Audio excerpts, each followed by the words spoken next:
आसामनि सासे लाइमोना पान्जाब रायजोआव जिउ गोमादों। कारेन्टजों बोजानानै आसामनि सासे लाइमोना पान्जाब रायजोआव जिउ गोमादों। जिउ गोमानांनाय लाइमोननि मुङानो जाबाय अबिनाश गगৈ, आसामनि शिबसागर जिल्लानि सिङाव थानाय आमगुरिनि थागिबि।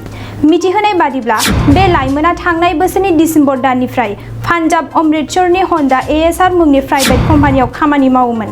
दा जिउ गोमानाय अबिनाश गगैनि गोथै देहाखौ गावनि आंगो गामिसिम लानानै फैनाय जाबाय।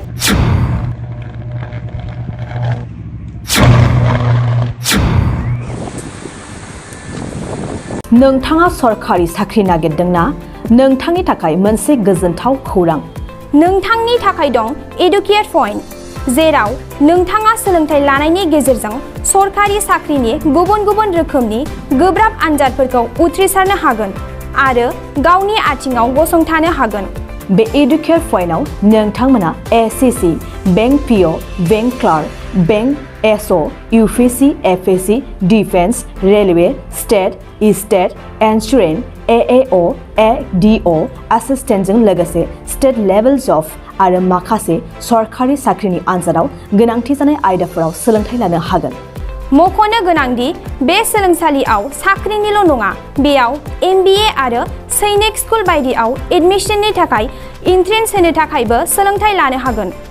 बे सोलोंसालियाव गाहाम थाखो खथानि सुबिदा दं आरो सम मथे नोंथांनि सोलोंथाइखौ बे सोलोंसालियाव होनाय जागोन।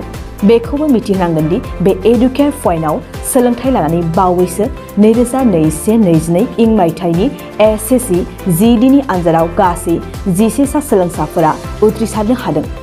बारा नङा, गासै 15,000 रांजोंनो नोंथाङा बे सोलोंसालियाव 6 दानसिम सोलोंथाइखौ लानो हागोन। बे सोलोंसालिया क'क्राझार, बरपेटा रड, गवालपारा आरो बङाइगावआवबो दं।